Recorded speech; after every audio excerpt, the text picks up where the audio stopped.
نحمده ونصلي ونسلم على رسوله الكريم اما بعد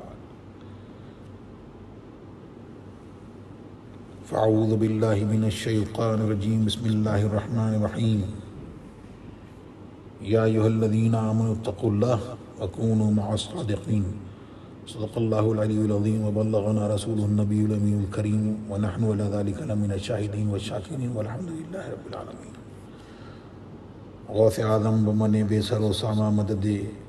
قبلہ دین مدد کعبہ ایماں مدد انتظار کرم تسمن عینی را اے خدا جویو خدا بینو خدا دا مدد.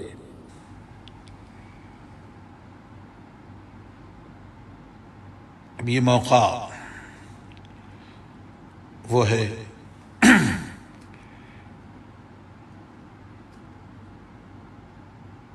حضور صد الشریعہ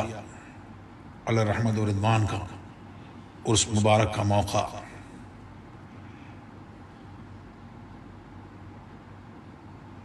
جلدی پھر حضور تاج الشریعہ کا والد گرامی کا عرس بھی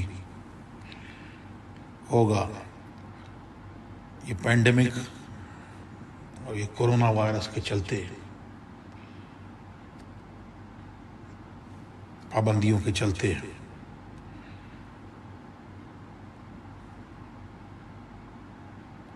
اب یہ عرس آن لائن کیے جا رہے ہیں.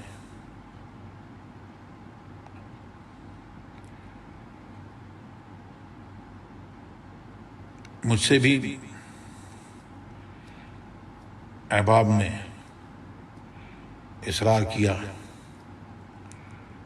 کہ میں بھی کچھ حضور صدر الشریعہ کے عرس میں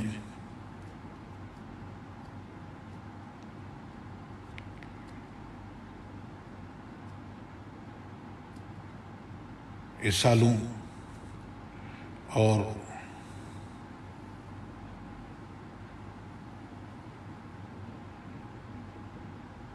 یہ ان لوگوں کی بے پناہ محبت ہے کہ فیض بڑھ رہا ہے. اس فیض میں اس فقیر کو بھی ہمیں سننے والوں میں رکھ لیتے. یہی تھا کہ نہیں میں بھی کچھ عرض کروں ان کی شان رفیع میں کیا عرض کر سکتا ہوں.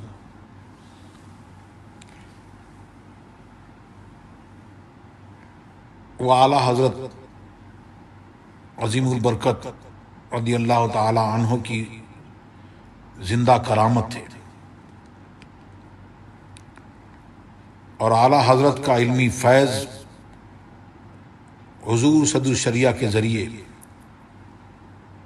ہند و پاک کے طول و عرض میں عام ہوا. چنانچہ بڑے بڑے جلیل القدر علماء اساتذہ جن میں مجاہد ملت حضرت مولانا حبیب الرحمن صاحب اور شمس العلماء قاضی شمس الدین، صدر العلماء سید غلام جیلانی میرٹھی اور محدث اعظم پاکستان حضرت مولانا سردار احمد صاحب رحمۃ اللہ تعالی علیہ، ان کے شاگرد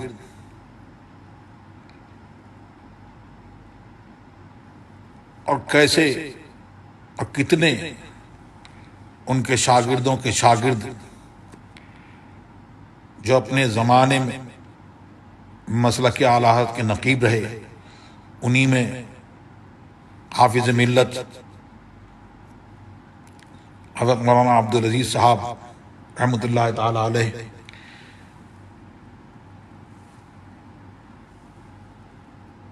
ایسے ایسے ان کے شاگرد بہت ہیں جنہوں نے صدر الشریعہ سے اعلیٰ حضرت کی محبت اور اعلیٰ حضرت کا علمی فیض دونوں حاصل کیا. اور ان کے خانوادے میں اعلیٰ حضرت کی محبت اور اعلیٰ حضرت کے خانوادے سے محبت آج بھی سروں کی آنکھوں سے دیکھی جا سکتی ہے۔ اور حضور صدر الشریعہ پر اعلیٰ حضرت کا فیض خوب برسا اور اعلیٰ حضرت کی شان تفقع سے صدر الشریعہ کو خوب حصہ ملا۔ اعلیٰ حضرت خود فرماتے ہیں کہ موجودین میں اگر آپ دیکھیں گے تو تفقع سب سے زیادہ مولوی امجد علی صاحب میں آپ پائیں گے۔ حضور صدر الشریعہ اعلیٰ حضرت اور خانوادہ اعلیٰ حضرت کے ایک فرد تھے، اور اعلیٰ حضرت عظیم البرکت سے حضور صدر الشریعہ کو خاص قرب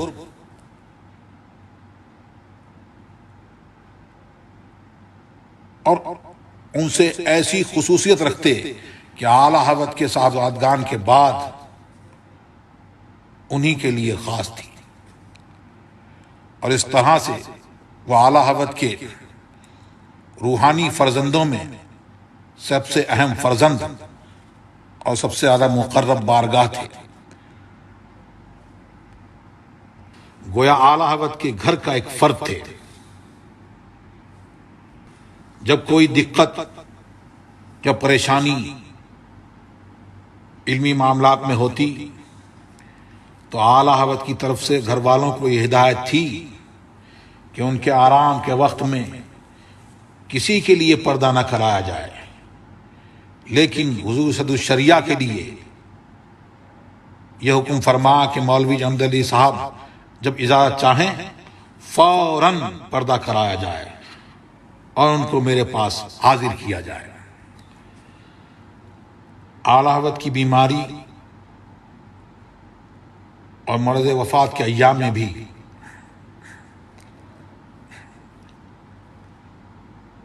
آپ اعلیٰ حضرت کے بہت قریب رہے، اور ایک مرتبہ کا واقعہ ہے،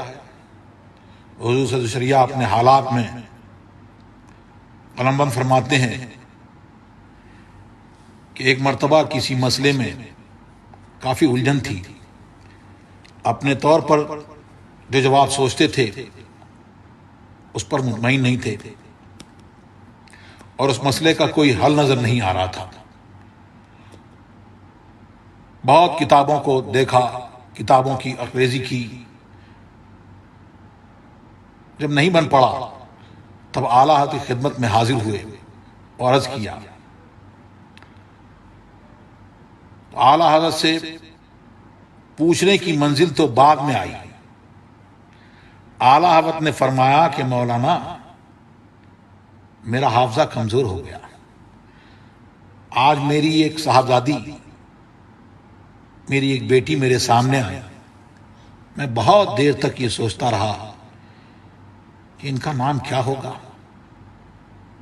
مجھے ان کا نام یاد نہیں آیا۔ اس کے بعد فرمایا مگر بد مذہبوں کے رد میں مجھے سب مستحضر ہے، اور ان پر کہاں سے زد پڑ سکتی ہے وہ آج بھی مجھے سب یاد ہے، سب مستحضر ہے۔ پھر صدر الشریعہ نے اپنا سوال پیش کیا، برجستہ فرمایا بحر الرائق کے فلاں صفحے پر فلاں سطر میں اس کا جواب موجود ہے۔ اس سے اعلیٰ حضرت کا استحضار، اعلیٰ حضرت کا حافظہ اور اعلیٰ حضرت کی فقہی جلالت تو معلوم ہوئی، اس کے ساتھ ساتھ یہ بھی معلوم ہوا کہ صدر الشریعہ کو اعلیٰ حضرت سے کتنی قربت تھی، اور ان کا مقام اعلیٰ حضرت کی بارگاہ میں کیا تھا۔ اور کیسا فیض اعلیٰ حضرت سے حاصل کیا، اس فیض کا یہ مظاہرہ ہے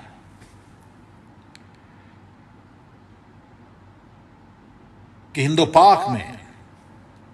آج بکثرت جتنے علماء نامدار، ماہران روزگار اور اہل علم نظر آتے ہیں، سب آپ کے شاگرد ہیں۔ اور اب حضور صدور شریعہ کے شاگرد تو اب کہاں، لیکن ان کے شاگردوں کے شاگردوں کے شاگردوں کے شاگرد میدان علم میں صدر الشریعہ کا اور اعلیٰ حضرت کا لوہا منوا رہے ہیں۔ انہوں نے اعلیٰ حضرت کے فیضان کو عام کیا اور حضور صدر الشریعہ کو اعلیٰ حضرت سے اور خانوادہ اعلیٰ حضرت سے کیسا لگاؤ تھا اور کیسی محبت تھی۔ میرے نانا جو خاندان کے بزرگ حضور مفتی اعظم ہند نور اللہ مرقدہ کے چچا زاد بھائی خلیفہ اعلیٰ حضرت مولانا حسنین رضا خان صاحب رحمۃ اللہ تعالی علیہ فرماتے تھے،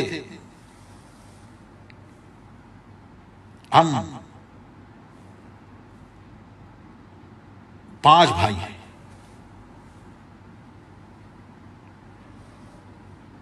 یعنی 2 وجود الاسلام حضور مفتی اعظم ہند اور ایک وہ خود، ایک ان کے بھائی اور ایک حضور صدر الشریعہ۔ جب حضور صدر الشریعہ کو یہ بات پہنچی کہ صاحب نے ایسا فرمایا،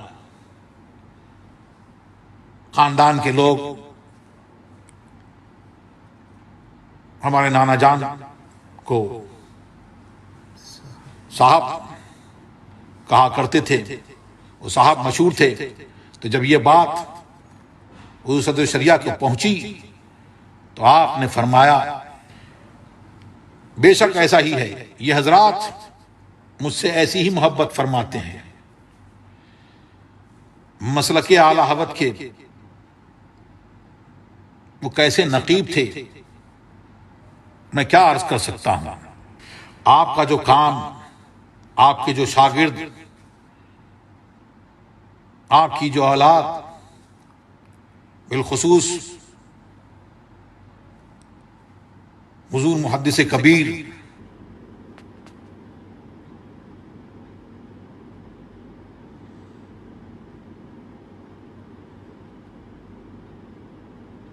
وجود مسعود،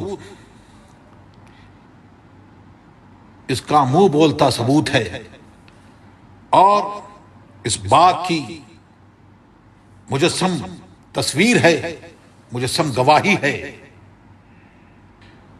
کہ حضور صدر الشریعہ کو اعلیٰ حضرت سے کس درجہ عقیدت و محبت تھی، اور اس محبت میں کس قدر گہرائی و گہرائی تھی کہ آج برسہ برس گزر جانے کے بعد آپ کی اولاد میں اور آپ کے شاگردوں میں، شاگردوں کے شاگردوں میں اور ان سے محبت کرنے والوں میں وہ محبت اور مسلک اعلیٰ حضرت سے محبت اور اعلیٰ حضرت سے محبت اور اعلیٰ حضرت کے جو مشن پر قائم ہیں ان سے محبت اس بات کی دلیل ہے۔ حضور صدر الشریعہ بریلی شریف کے قیام کے دوران بارگاہ رضا میں آپ کی بے لوث خدمات دیکھ کر جو دیکھے گا، جو اس کا مطالعہ کرے گا، اس کی آنکھیں کھلی کی کھلی رہ جائیں گی، دنگ رہ جائے گا۔ مصروفیات کا یہ عالم ہے کہ اپنے لیے صرف 2 یا 3 گھنٹے ہی نکال پاتے، بعد نماز فجر، ضروری اوراد و وظائف اور تلاوت قرآن پاک کے بعد قریب 2 گھنٹے انجمن اہل سنت اور پریس کا کام دیکھتے، پھر دوپہر تک مدرسے میں درس و تدریس کے فرائض انجام دیتے، دوپہر کے کھانے کے بعد پھر تدریس کے کام میں لگ جاتے، نماز ظہر کے بعد عصر تک پھر تدریس میں مصروف رہتے، نماز عصر کے بعد سے مغرب تک بارگاہ اعلیٰ حضرت میں موجود ہوتے اور خطوط کے جوابات، نقل فتاوی وغیرہ میں مصروف رہتے، بعد نماز مغرب تا عشاء اور بعد عشاء تا 12 بجے شب پھر دوبارہ فتویٰ نویسی میں مشغول ہو جاتے اور تصحیح کرتے، اس کے بعد قیام گاہ پر تشریف لاتے اور جو کچھ تحریر کرنا ہوتا وہ کام 2 بجے رات کو تک کرتے۔ بریلی شریف میں حضور صلی اللہ علیہ وسلم پورے 18 سال تک مسلسل آپ کے معمولات اسی طرح رہے۔ سنیوں پر، اہل سنت والجماعت پر ان کے بہت بڑے بڑے احسانات ہیں۔ کنز الایمان، ایمان کا خزانہ، یہ حضور صدر الشریعہ کی کوششوں کاوشوں کا شاہکار ہے،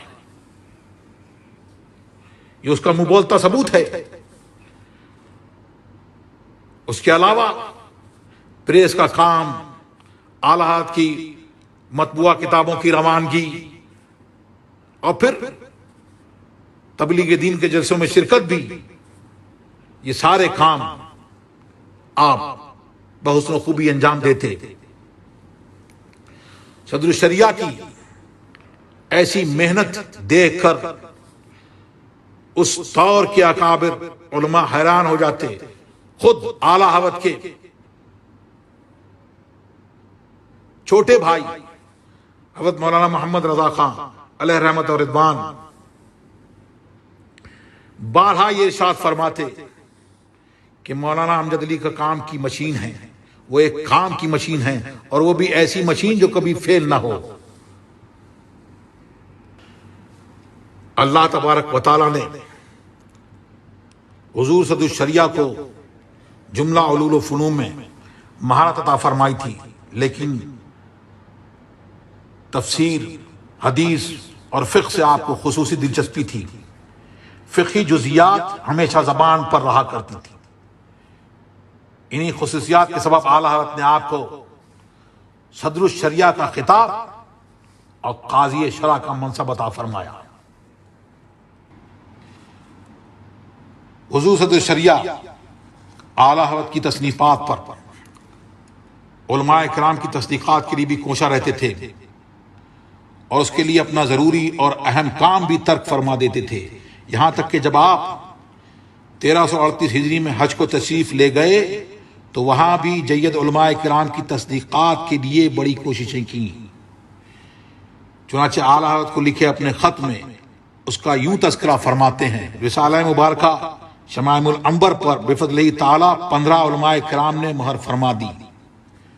مفتی شافعیہ جنہوں نے سال گزشتہ میں خلاف کیا تھا،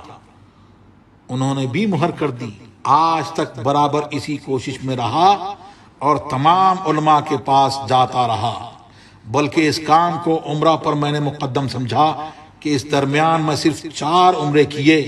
اور صبح سے شام تک دوڑتا پھرتا رہا، یہاں تک کہ اب کافی و وافی تصدیقات حاصل ہو گئی۔ اس واقعے سے حضور صدر الشریعہ اعلیٰ حضرت سے کتنی محبت تھی، اس کا پتہ اس بات سے چلتا ہے۔ اعلیٰ حضرت نے حضور صدر الشریعہ کے بارے میں خود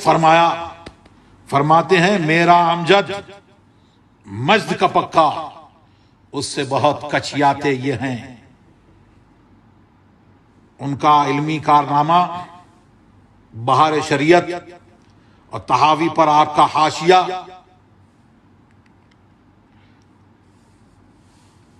کشف الاستار اور ملک و طول و عرض میں جو علماء پھیلے ہوئے ہیں وہ سب ان کی پیداوار ہیں۔ اللہ تبارک و تعالی ان کی قبر انور پر رحمت و انوار کی بارش فرمائے اور حضور صدر الشریعہ کے جانشین حضور محدث کبیر کو اللہ تبارک و تعالی صحت و سلامتی کے ساتھ میں تا دیر ہم قربائے اہل سنت پر ان کا سایہ قائم رکھے